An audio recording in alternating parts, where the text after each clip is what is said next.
Hello and welcome everyone to today's webinar, the first in our DAAD webinar series of 2018. And today is a special webinar for advisors on DAAD online and offline resources on scholarships and study and research opportunities in Germany.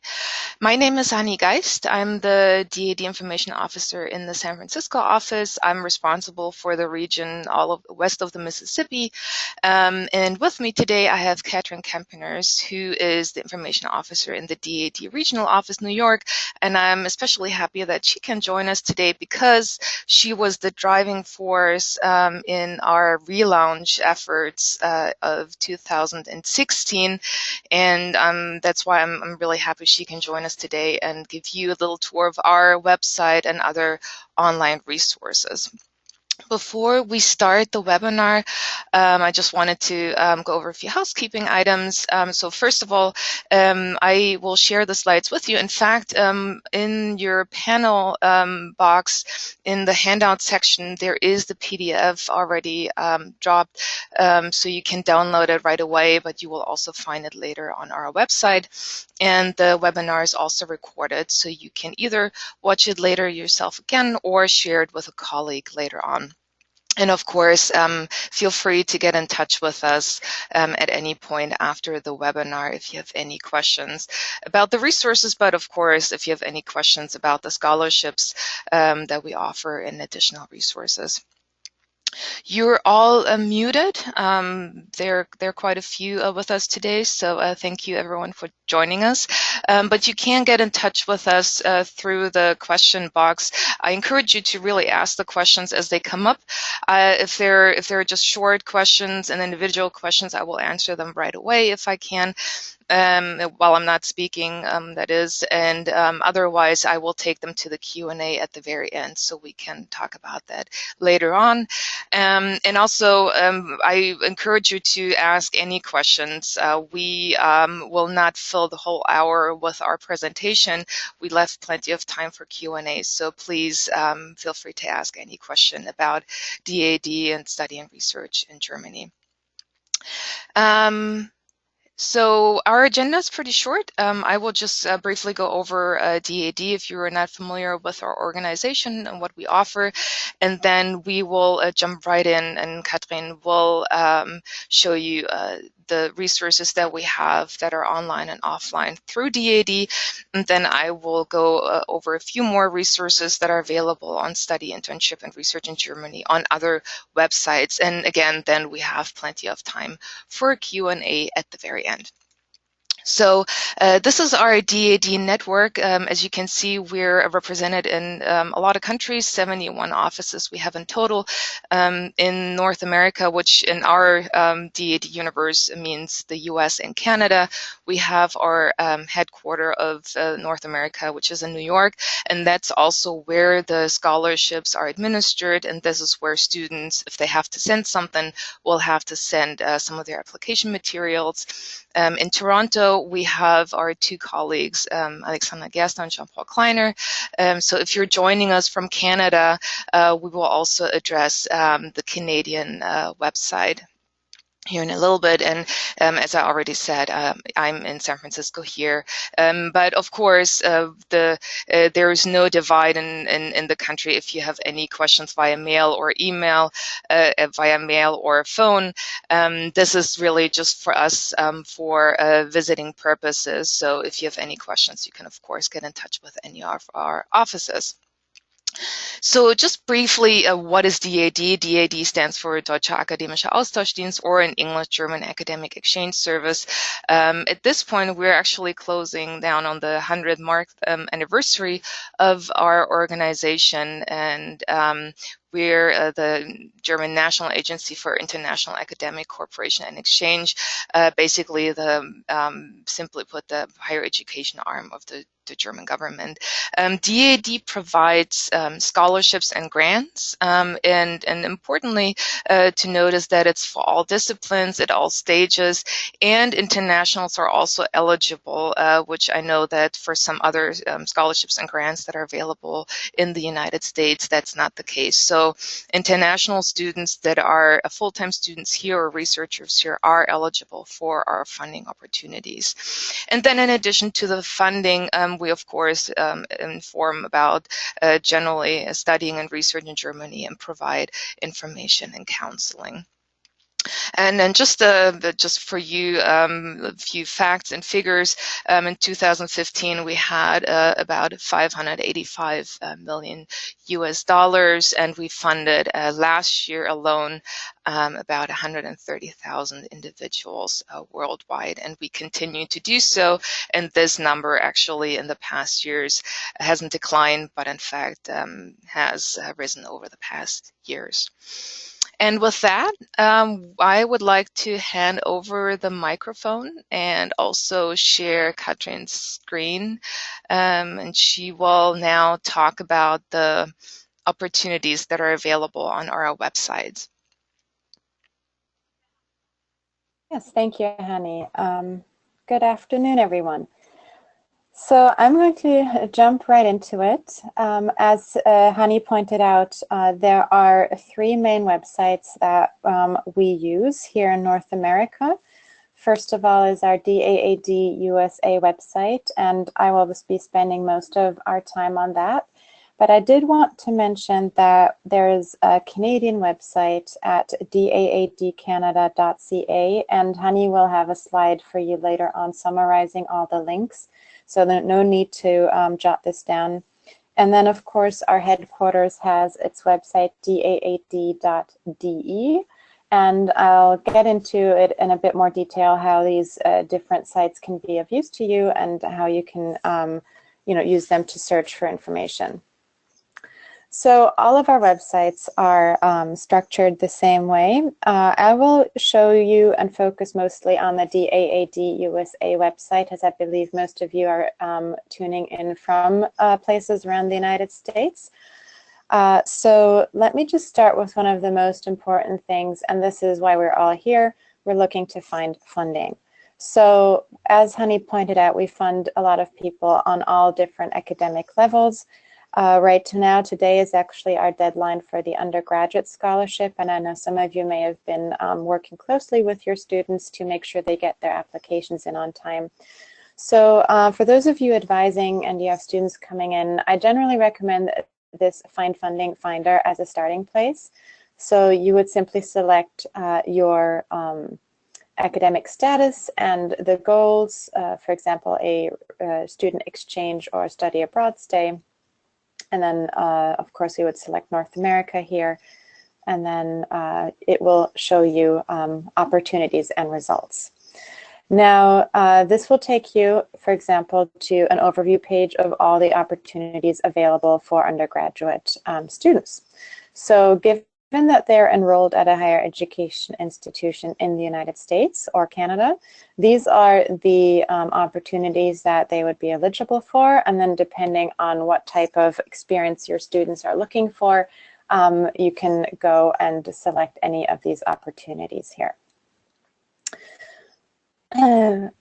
One thing I would like to point out is that at times the Scholarship Finder may also lead you to our German website.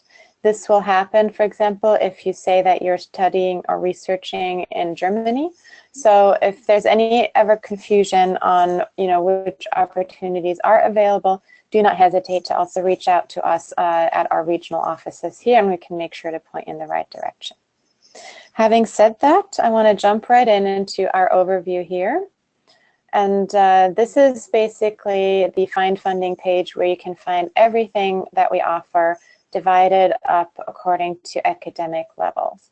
So again, we have the undergrad opportunities that we just had a look at. We have all the other academic levels listed here. So it should be pretty straightforward to explore and check out what there is out there.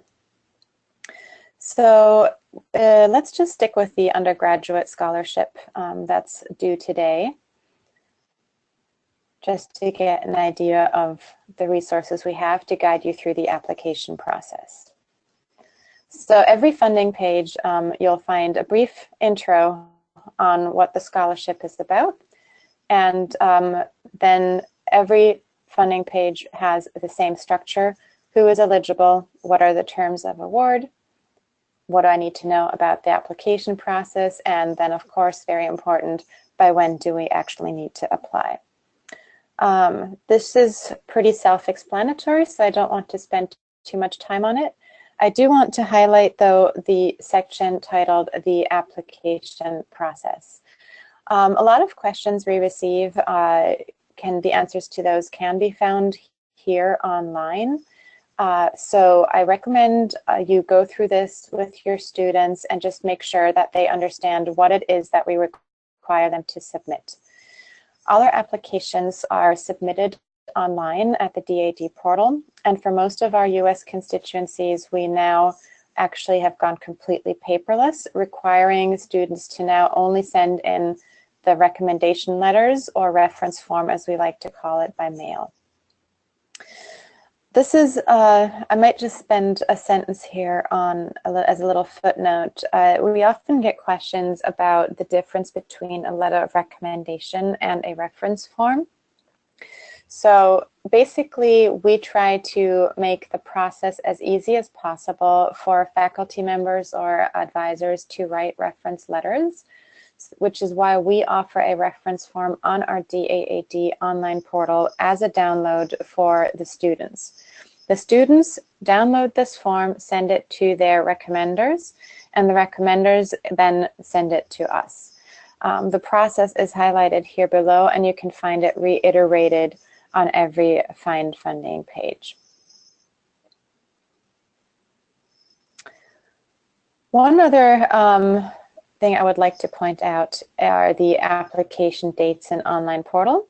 So as you can see, this scholarship is currently still active. As soon as the deadline, the call for application closes, I believe tonight at 6 p.m. Eastern Time, these buttons will disappear. So if you're looking through other scholarship opportunities and you don't see any application opportunity just yet, it simply means that the portal has not yet opened. Generally speaking, the funding period, the application period for most of our funding starts approximately 6 to 8 weeks before the application date, but you can always then see the full application period listed here. So you see this was about a 2-month application period. So you're definitely in the right place if you're looking for the application dates, but don't get confused if there's no possibility to apply just yet.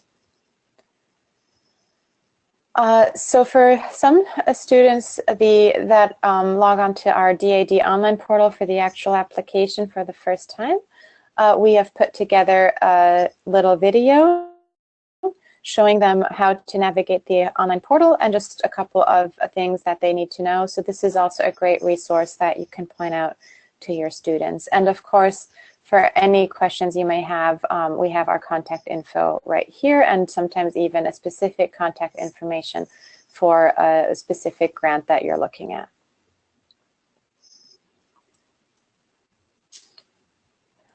So there's a couple more resources I would like to mention before we move on to other pages. So I'm just going to look up one of our other very popular scholarship opportunities to show you this.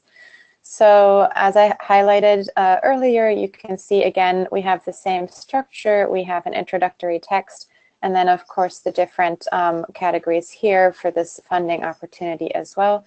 And you can see it's pretty much structured the same way. And once again, the application guidelines are always very detailed. We like to err on the side of rather communicate more than too little, just to make sure that our applicants are fully informed and know what is expected of them in the application process. So every funding page will have separate documents that are necessary for the application available on the right-hand side in this box here. see, I hope you can see this here as well. So you will see here the application guidelines. They will reference the documents that are listed here, in addition to any mandatory documents designated as such on the online portal. So to summarize the thing about the application documents, and this is something where a lot of applicants end up being confused. Our online portal manages all applications from all over the world. This means that not all required documents for a specific grant can be marked as mandatory on the online portal, because what is mandatory and what is not may vary depending on which country you are actually applying from. So to give you an example, from all countries in the world that apply for a specific grant, we generally require a transcript, a resume, and a certificate, a university certificate, a degree diploma. So, however, let's say someone applies from France, we may require 2 more documents that are specific to France. If someone applies from the United States, we require a couple of documents that we have listed here that are maybe more specific to our US audience. Assessing educational backgrounds is different for people from each country. So if your students ask you, oh, well, it's not listed as mandatory on the online portal, do I not need to submit it? The answer is definitely no. You need to always double check here with our US website what is listed as a required document, and make sure to upload all of those to the online portal. There's a possibility on the portal to designate those documents simply as other and give them a title. And again, this video walks through that process. So this is just an example of how, like, questions we often get and how our system is structured, and the resources that you can use here to navigate that a little more comfortably.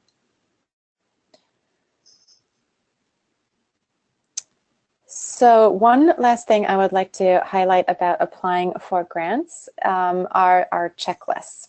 So we mentioned them here in the headline for the application guidelines and checklist, and they're also available here for download. And these checklists are just wonderful tools, and we've really tailored them to our specific US and Canada audiences here. So if you go to the German DAAD.de website, for example, you wouldn't be able to find such a checklist. Again, the German website as well as the online portal is geared towards more worldwide approach, and we really try to use our regional websites to assist our local applicants and stakeholders in navigating the process. So I can strongly recommend the study scholarship checklist here, for example, but this grant now, as we can see, this has closed. And maybe you have students who applied for it in November. We do hope to give out notifications by the end of March on this grant. So this is an exciting time for those students who have applied, so fingers crossed.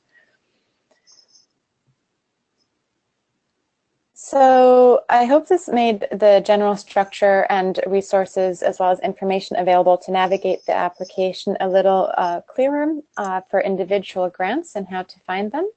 So just to summarize, we have a big find funding section that is structured according to academic level, with all the different opportunities available and described in detail, as well as application guidelines and application supplemental materials to help with navigating the process, such as the videos and the checklists. To help navigate the process, a lot of students may also find it helpful to connect with award recipients. So by navigating to this page, you can select and see, well, okay, who has won the undergraduate scholarship last year, and is there anyone at our institution?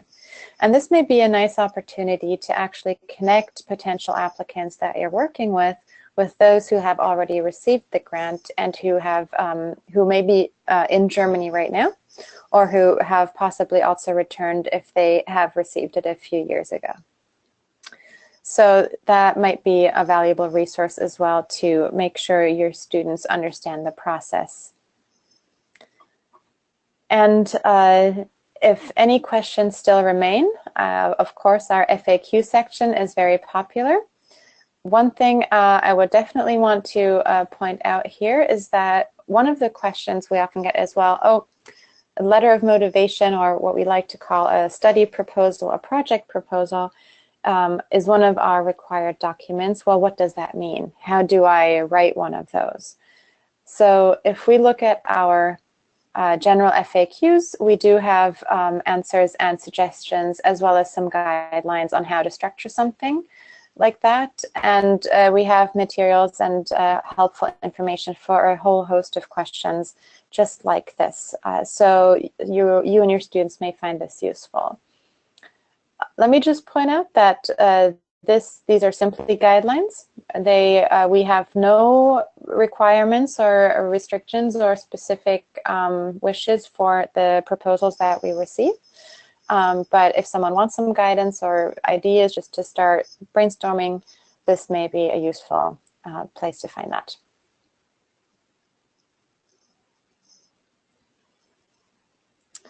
Great. So speaking about other people to connect students to, I'm going to jump right into our network. And if you could navigate to the section about us, you'll see there's a section titled Who We Are and Network. And I want to draw your attention to our Young Ambassadors. Some of you may have already heard of our Young Ambassadors program. We have a cohort of about 30 young people volunteering every year to help us advise and help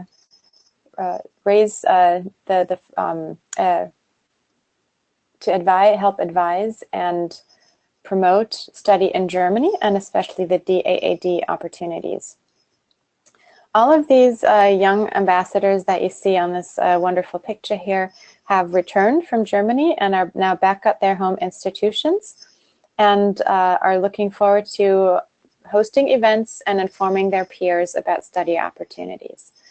So if you would like to see if there's a young ambassador on your campus that you could connect your students to, feel free to use this interactive map and then take it from there. And we have a list of universities listed right here at which we currently have young ambassadors. Now, this list will change every year, and every spring we invite applications for young ambassadors. Young ambassadors must be nominated by faculty or advisors. So if you have someone in mind who you've worked with in the past, or who you've recently advised or you know of that will be returning, maybe if that's of interest to them, I strongly suggest you nominate them. A detailed call for application will be going out as spring approaches. And that brings me to my next topic, our newsletter. So the call for applications for the Young Ambassadors program, and for that matter, for any upcoming grant and deadlines that we may have, are always published through our newsletter. You can look up old newsletters here, and you can register for our newsletter right here. Our registration gives you the opportunity to subscribe to both the newsletters from Canada and the United States, or to one or the other, whichever you feel is of more interest to you.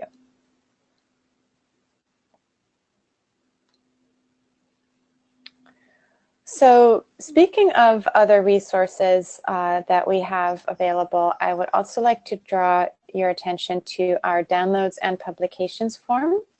And this may take us more to the offline resources. So this is a form you can fill out and that you can use to order brochures and materials. So if you're hosting a study abroad event, or if you are working together maybe with a young ambassador to put on an event, or if you would just like some information on hand to have available when students approach you, feel free to download the PDFs available, as well as order hard copies of anything on this form that's available as hard copy orders. We will mail them to you for free. All you need to do is enter your mailing information, and of course you can combine this with subscribing to the newsletter here as well. So we are very happy to send you any information you may need in your advising from posters to flyers to general information on studying in Germany.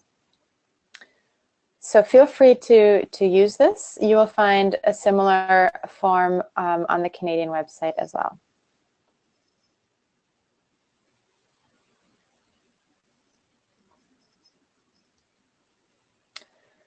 So speaking about offline resources, if we go back to the Who We Are section, I just want to point out that, of course, you can find our offices listed here. Our regional office details are available here, as are the information centers in both San Francisco and Toronto. So do not hesitate to reach out, call us, make an in-person appointment, or send us an email. We are more than happy to help with any questions.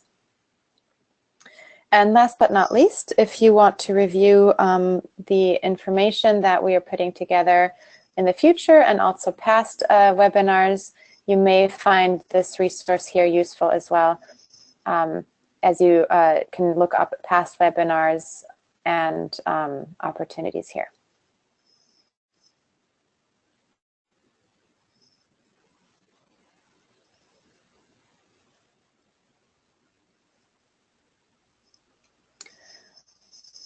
One thing I may want to mention about the webinars is that we do a lot of webinars on different topics surrounding funding and studying.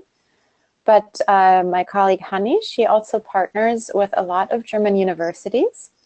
And if you would like to get to know the opportunities of a specific German university in a bit more detail, I strongly recommend using these resources as well. So for example, if you have a student who is very interested in studying at a University of Applied Science in Germany, may have an engineering interest, perhaps looking into the programs that are offered here at UAS 7 member universities. That's a consortium of 7 universities of applied sciences, may be of interest to your students.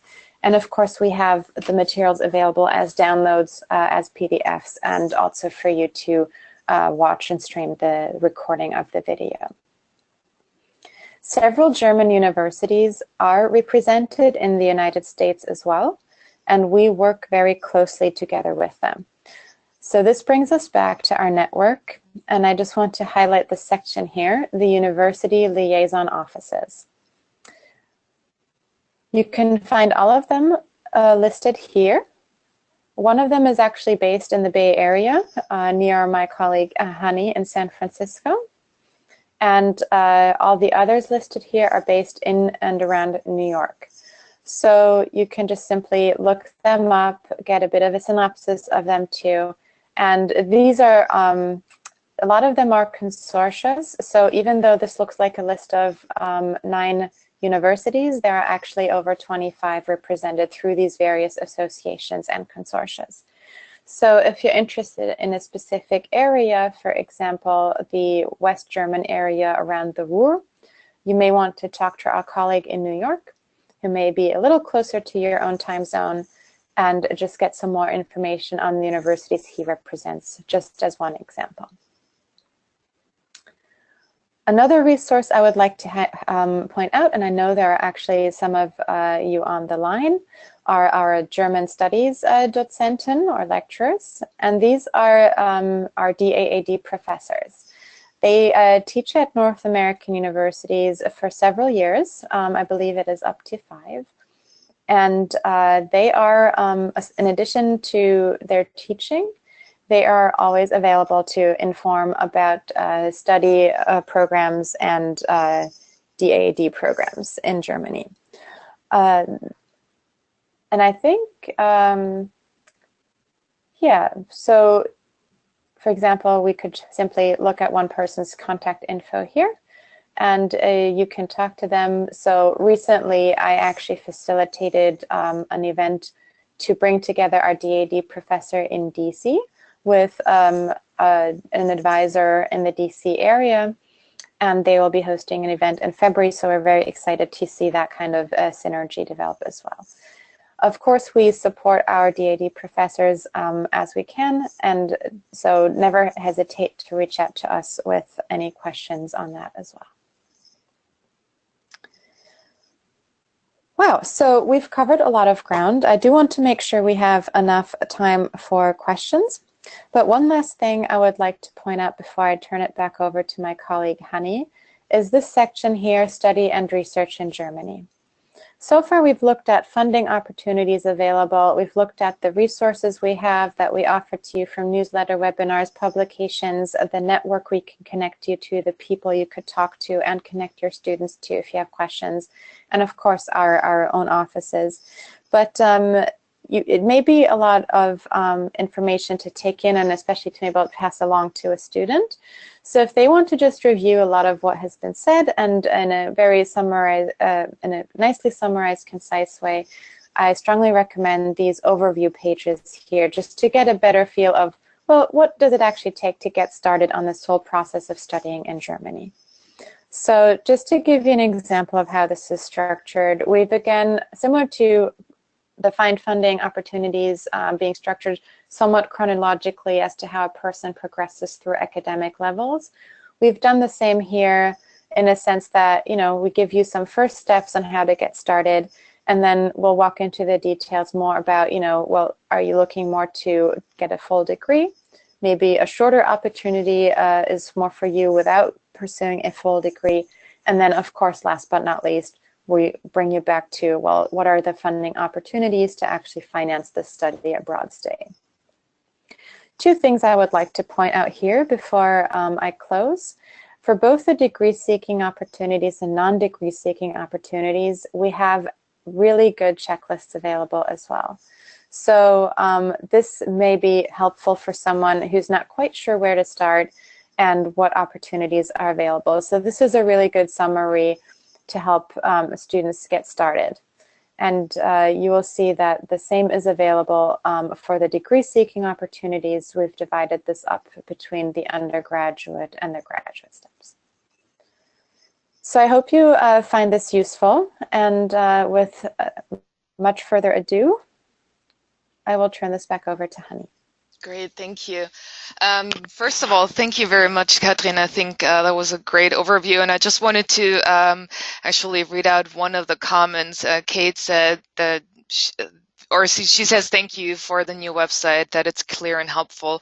I just wanted to give back that feedback, and I have to stress again, Katrin was the driving force in this relaunch process, and she spent a lot of her time in 2016 on working on this website. So thank you again for this overview, Katrin. And I think the feedback shows that this is a really great website. We all like to work with. And speaking of which, so we really try our best to update the website, but as you can see, there is quite a bit of content on there. We try our very best to keep it up to date as much as possible. But if you do see an old deadline, or if you see any content that may be a little bit confusing, please don't hesitate to get in touch with us and notify us so that we can update the website accordingly.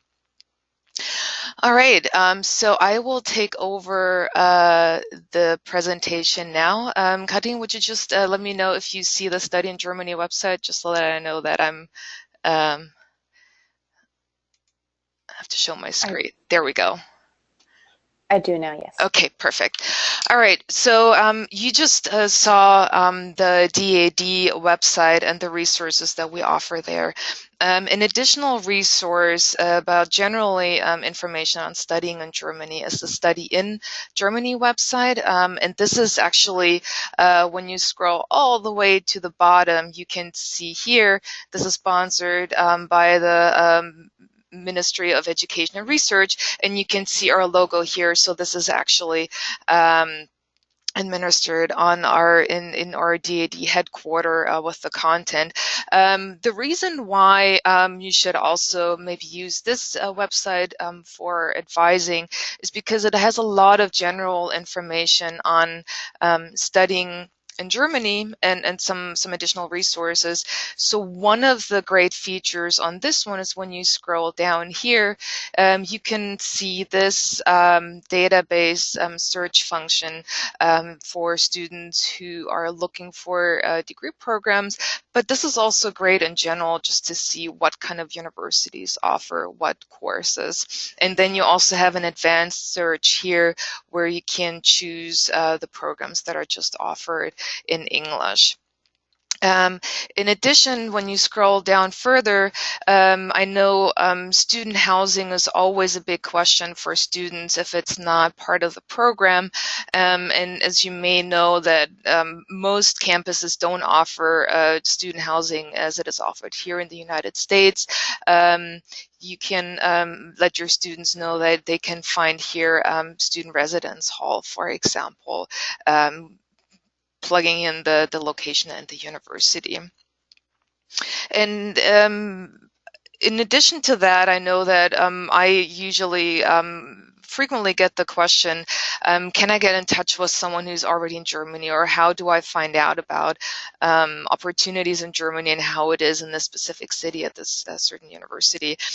So here you can find blog posts. There are bloggers from all over the world, not just the United States, but this may also be a great resource for students who just want to learn more about studying in Germany and the experience that students have from a really peer-to-peer perspective.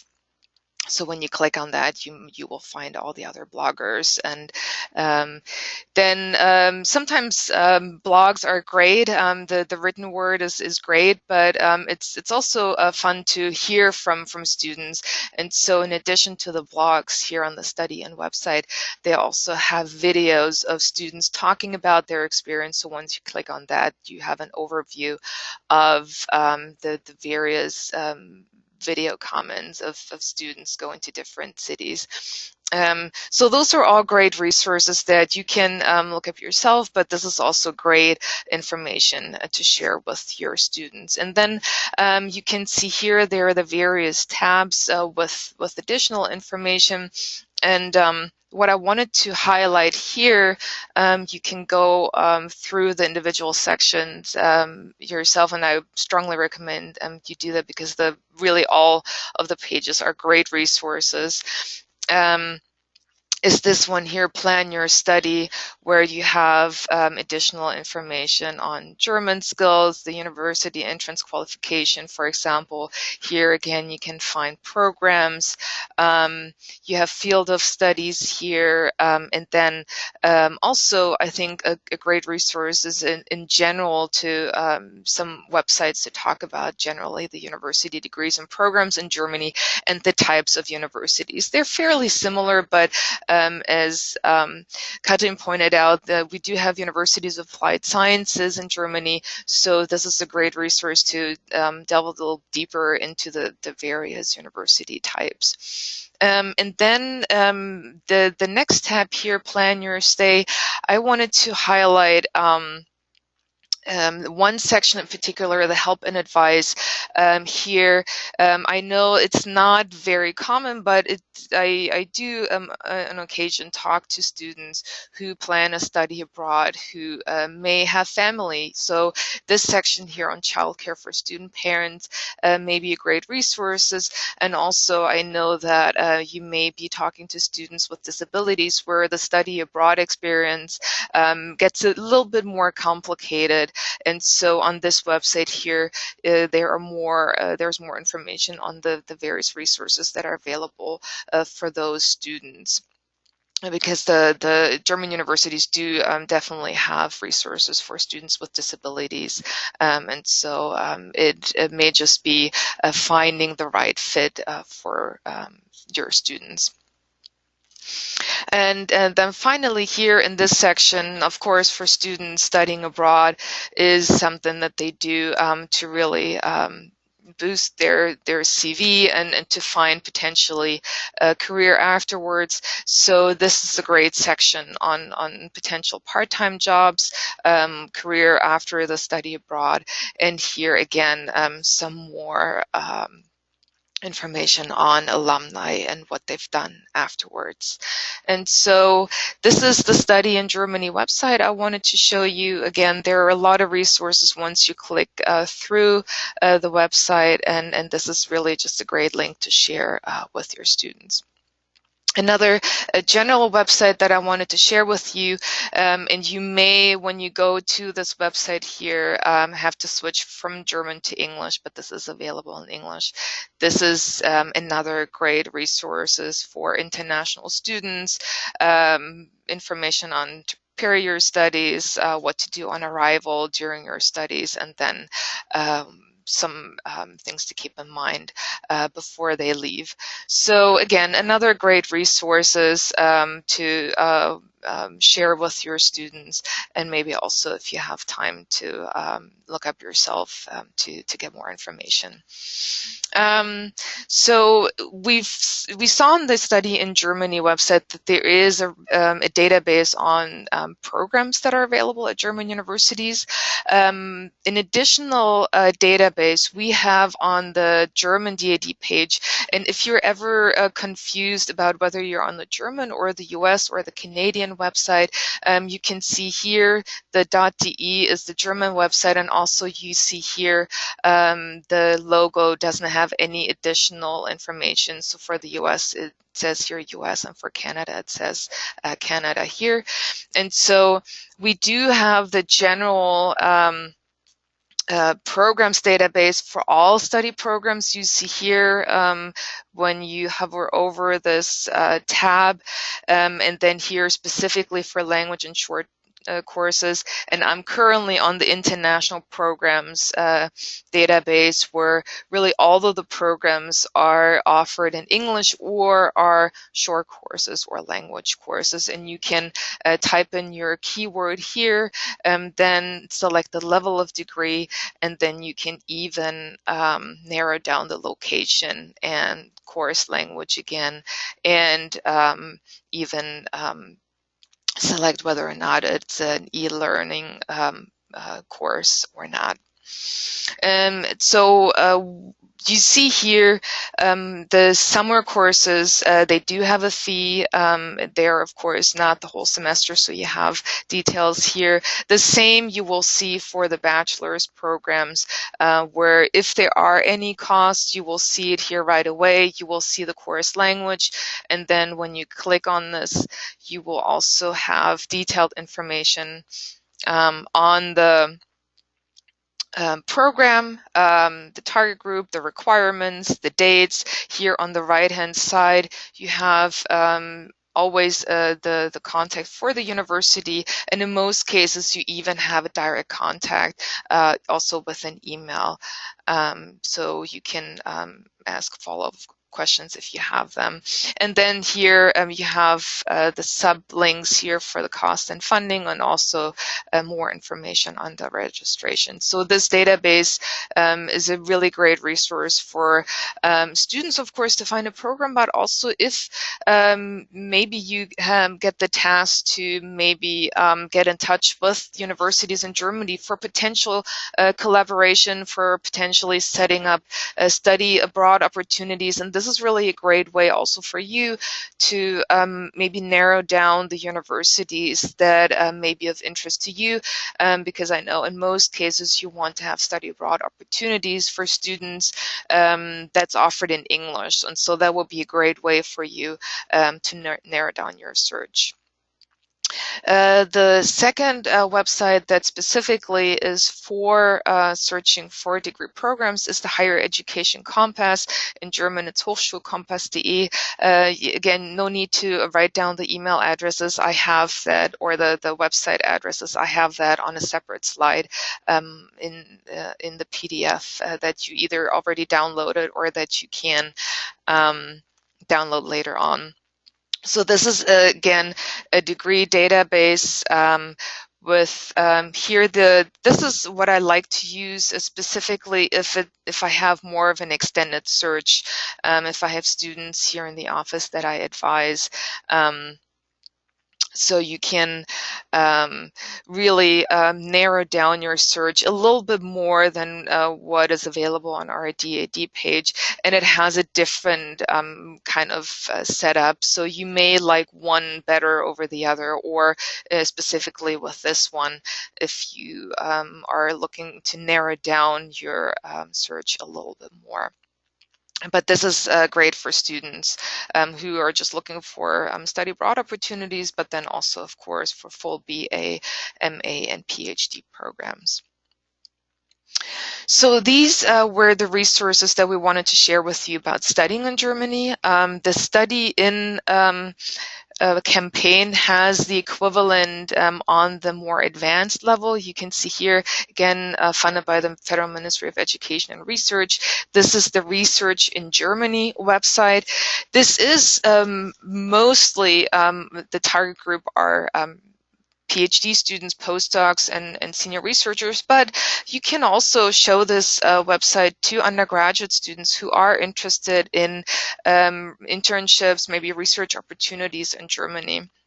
And I just would like to highlight a few of the sub pages here on this website. So first of all, as I said, it's really for all academic levels. What's great here is that you really have a great overview of the research performing organizations. So you're now familiar with DAAD, but you may know that there are many other funding organizations, research organizations, Fraunhofer, Helmholtz, Leibniz, and of course Max Planck institutes. And here also an overview of what is publicly funded, what is privately funded, what institute conducts basic research, and which one will or which one does more applied research. So this is great also for undergraduates to get an overview of where potentially they may want to go after they're done with their undergraduate degree. Another great page, and I know that especially for American students, it's always relevant what the ranking of certain institutes are. And so I just wanted to highlight this page that has the Humboldt rankings here, and then also scrolling down, you have the CHE university ranking, where you can search for the specific fields, and then you can see the ranking for the universities. Something, though, to keep in mind is that, for example, the universities of applied sciences in general don't rank very highly. And the reason for that is because the universities of applied sciences really are more teacher focused, teaching focused. They focus on the applied sciences. So a lot of the programs require internships. One of the requirements for teachers is that they've worked in the field at a company or at a research institute and for at least 5 years. And so naturally, they wouldn't do as much research as maybe other universities. And for that reason, sometimes you won't see them in rankings that are based on, for example, the articles that a professor has written, or the university, how many professors have conducted really significant research. And then the last one is this database here. And you can also see here there are more resources on the international rankings, which I assume you're aware of, the international rankings. So the next section here, you can see there's a lot of information for the various levels. One section that I wanted to point out for you is that the German PhD system is quite different from the American one. So if you have students that are potentially interested in pursuing a PhD in Germany, you have this video here, and you also have sub-pages on how to obtain a PhD, how to find a PhD place in Germany, how to finance a PhD, and then, of course, the requirements So this is really a great overview for anyone who's interested in pursuing a PhD. And then, of course, you have the research funding subpages with the funding programs, organizations, and then you also have links to funding databases. We can click on that here. So you have the funding-guide.de, that's the one hosted by DAAD on this website. Which I can actually quickly jump to right now. That's this one here. You can see here there is a little box you can click for DAAD funding programs only, so you can see there's not only DAAD funding but also funding through the DFG and Alexander von Humboldt Foundation. So this is a comprehensive funding database. But again, there are other resources here where you can find funding, and I will go into a little bit more detail about the Eurex website here in a second. The last page that I wanted to draw your attention to is, first of all, the info service here, the newsletter. I recommend you subscribe to that one to stay up to date on research opportunities in Germany, funding deadlines, and upcoming events. And then here, the publications page is a really great resource. This really is a comprehensive guide to the German research landscape. As you can see here, you can download that as a PDF. If you would like it as a hard copy, you can also get in touch with me. I can send you a copy for free as well.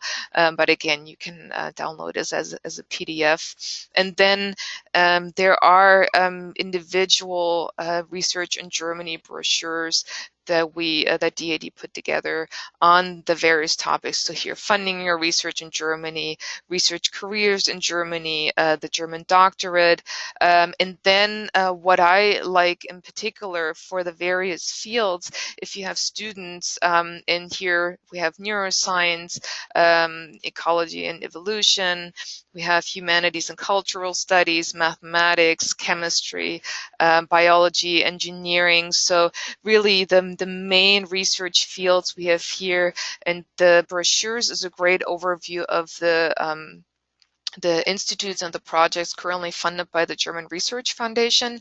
And it also lists the institutes that are currently working on certain topics, and you can see a list of the actual topics that are currently funded. So this is really a great resources for your students or even for yourself if you're looking for partners, if you're looking for institutes that work in the field that you're working on or that you would potentially want to do an internship in.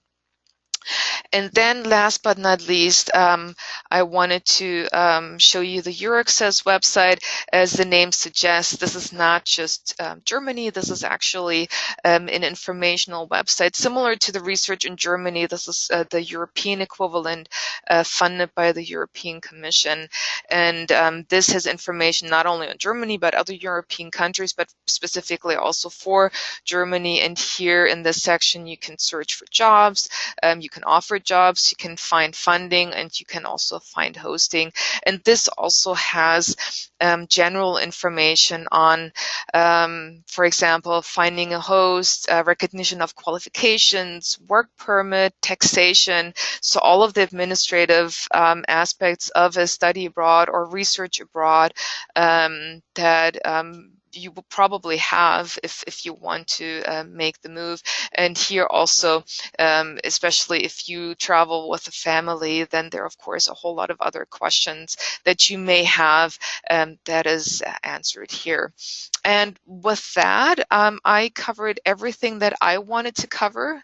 I see here we do already have quite a few questions, so I want to make sure we get to a lot of these questions.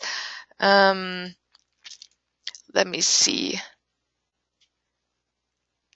Okay.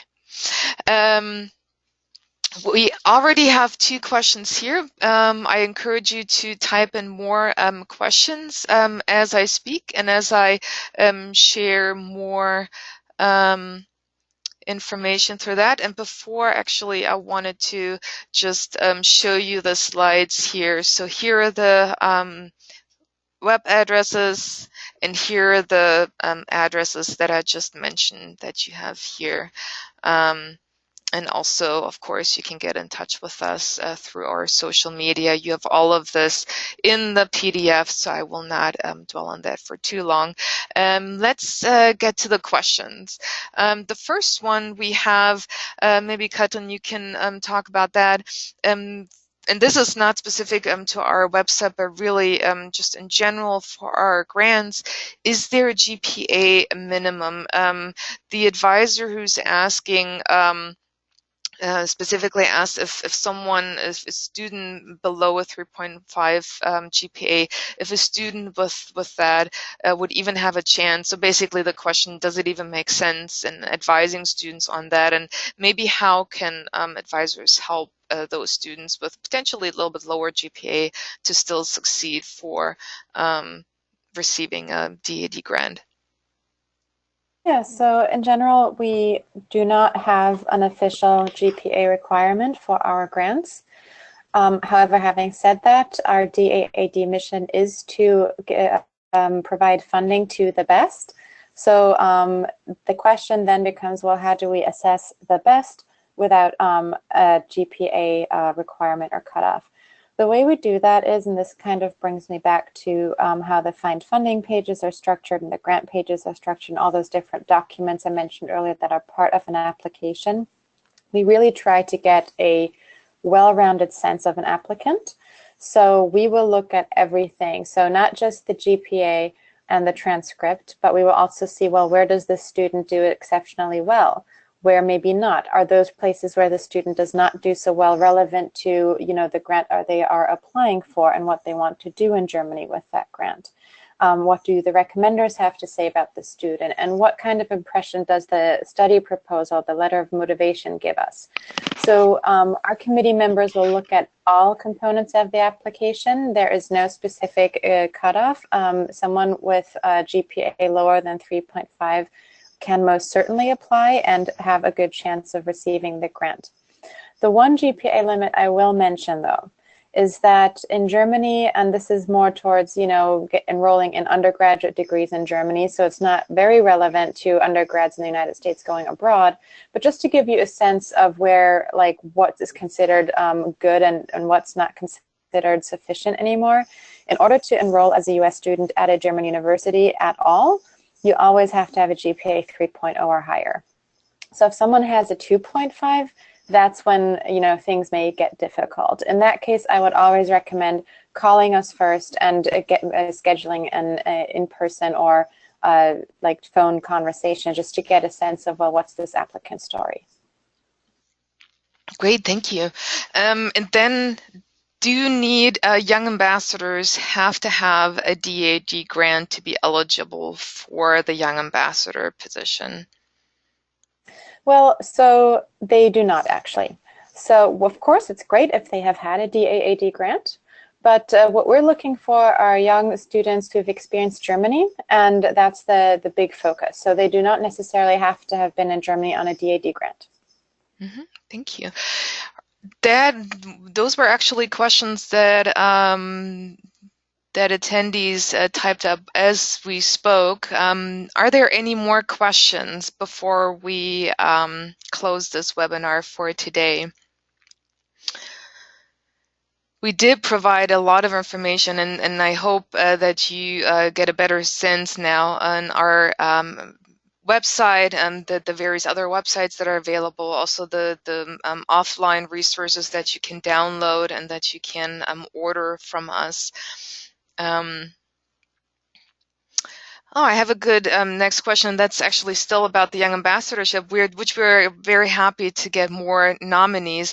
And so the question is, can a study abroad advisor or professor actually nominate a student who's currently in Germany? So does the student actually have to be back in the US by the time of the application? No, they do not have to be in the US at the time of application.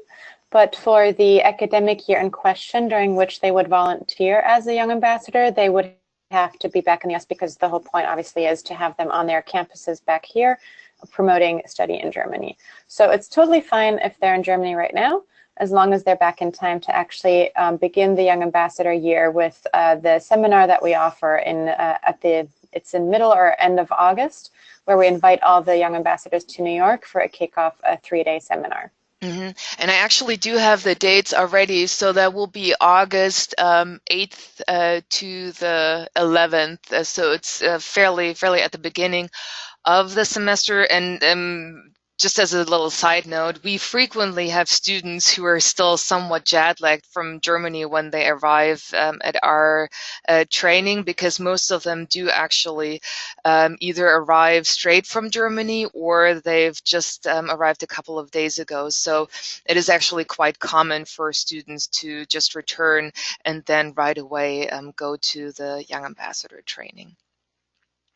All right. With that, if there are no other questions, thank you for joining us today. Again, if you have any follow-up questions, or if you have questions at some later point, if you're still with a student, feel free to get in touch with us either via mail or phone. Again, thank you, Katrin, for joining me today, for hosting the webinar with us. My pleasure. And I just right now got a quick question. Are students who did an internship eligible to be ambassadors? Yes, they are.